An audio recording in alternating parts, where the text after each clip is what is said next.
What's up guys and welcome. You are watching Fazi Fitness. So guys, channel membership is now live. Link is in the description and the first comment. Do check it out. That would really help support the channel. So let's start this video with this most recent physique update from Rubiel Mosquera, also known as Nexilla. Now before people start any kind of rumor that Rubiel is now working with Hani Rambot as his coach, well, they are not. They are both sponsored by Panata, the famous company that makes gym equipment, and they happen to be at the same event. And Rubiel took this chance to pose for Hani Rambot. I mean, who wouldn't? This is, after all, the best bodybuilding coach of all time. So no wonder how Rubiel Mosquera poses so well. And this is where credit must be given to Chris Cormier, who we know is the master of posing and presentation. And he was there with Rubiel and Brion. Then these guys were there in Kuwait, prepping for Dubai Pro last year. And that is why you see Rubiel hitting those quarter tens very well.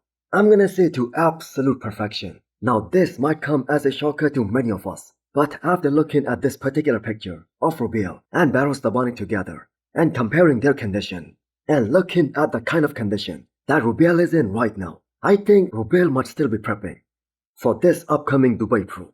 And if not, he certainly is in the striking distance to compete in the month of June or July. And we have like 8 shows scheduled in the coming months. And the reason I'm saying that is because conditioning wise, he looks very much close to a guy like Barros Tabani, at least in certain areas.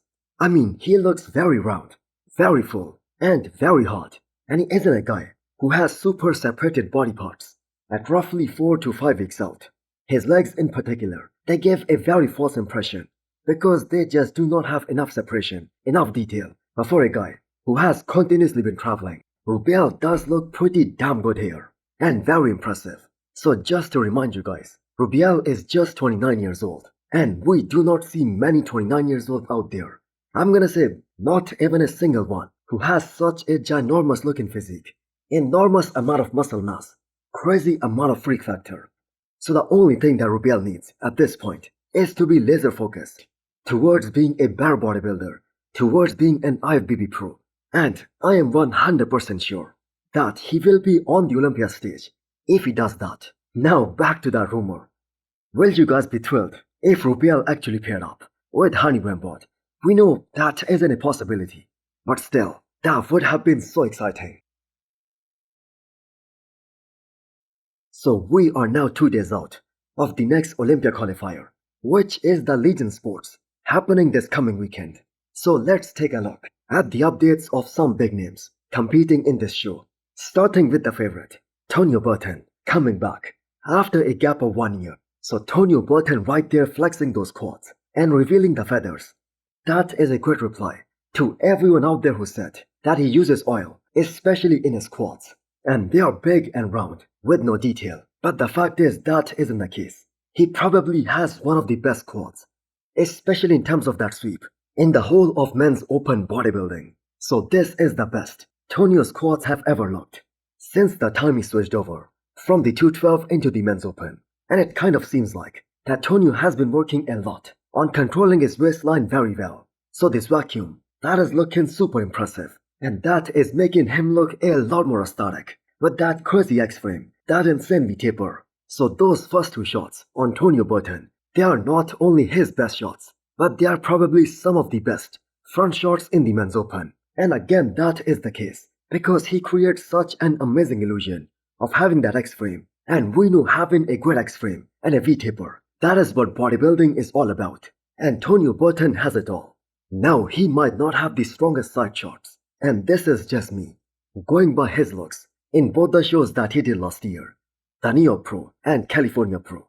But right now, his side leg is looking a lot better 2 days out of the show because of all that added size. But let's just say that he loses both the side shots.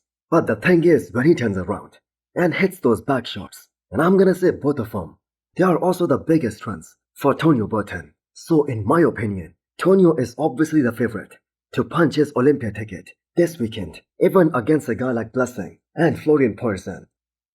So Patrick Moore, he's also in for this year's Legion Sports, and he also dropped a bunch of physique updates. And that crazy diet face is saying that he's going back to that 2019 Olympia look, especially in terms of conditioning. Now trust me, if he's able to replicate that same look, that would be the best move by Patrick. That was undoubtedly the best shape of his life, of his career.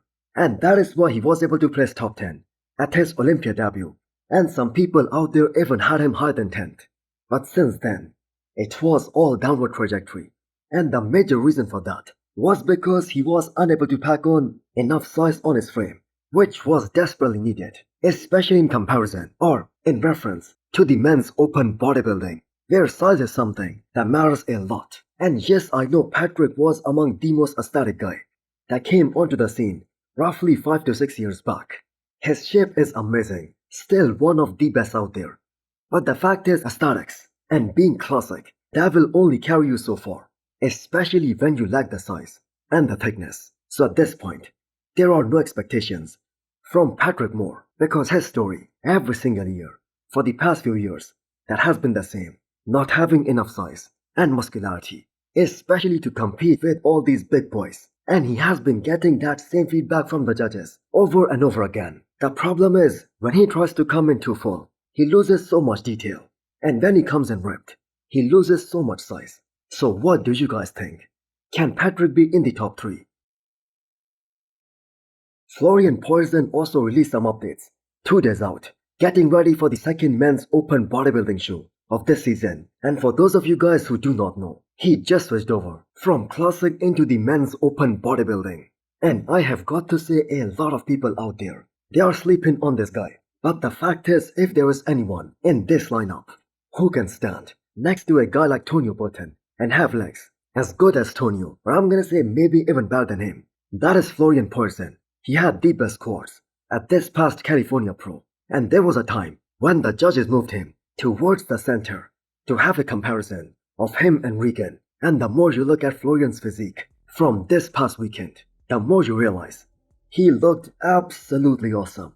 So he was beating Bruno Santos after the prejudging, and he was just 1 point behind Leandro Perez. And I have got to say, if he did not have that waist issue, he 100% would have placed higher.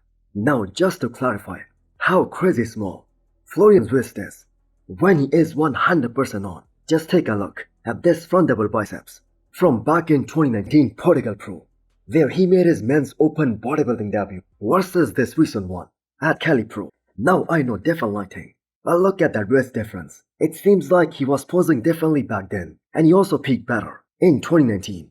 So I'm gonna say this again, do not sleep on this guy for this upcoming Legion Sports. I am very certain that he's going to bring a more formidable package for this upcoming show. So Colossius Ken, aka Kennedy, and Blessing Avudibu, they are the other 2 guys to look forward to at this upcoming Legion Sports. But no physique updates have been dropped by both these guys today. So Bruno Santos also dropped 2 days out physique update. Now it was a very disappointing showing by Bruno in Cali Pro, as many people out there thought that he was one of the favorites to win that show. And some people even had him beating a guy like Regan Grimes. Unfortunately, that wasn't the case at all. So let's wait another 48 hours to see how he shows up. So all the Brazilian fans out there want Rafael Brandão to finish in that Olympia top 6. But I'm gonna say, even with a guy like Hunter Labrada sitting out of the Olympia this year, Rafael Brandão still has to beat some very great bodybuilders in order to place top 6. He certainly has to be in shape, and he certainly has to come in bigger. Now I'm not sure that even now he has the size to beat some of those guys in that top 6. Now Rafael Brandão is picking up the pace, as we are now under 20 weeks out of this year's Miss Olympia. And this right here, that is a great look for Brandão this far out. So assuming he's gonna utilize the next few weeks trying to push his weight up before starting the prep, he will still have plenty of time to push his weight up a bit more before start coming down to get truly peeled for this year's Miss Olympia. Now Brandão wasn't 100% peaked in any show other than the Arnold Ohio last year, and that was the look which made the judges think that an in-shape Rafael Brandão, he has 0 weak shots. He looked awesome in Romania Pro in that post-Olympia tour, but that version, that was just too small to challenge any of those top 6 Olympians. So I'm guessing this is Rafael Brandão's 3rd year working with Neil Hill as his coach. And if only Rafael did not have that stomach problem which happened earlier this year, we probably would have seen the biggest version of Rafael Brundle, especially in the off-season to date. So those few months of lowering the food, that definitely cost him. But the thing is, it was necessary. So what did you guys think? Can Brundle place top 6 or top 7 at this year's Miss Olympia? So hit the thumbs up button if you liked the video. And smash the subscribe button if you wanna come back for more. Thanks for watching.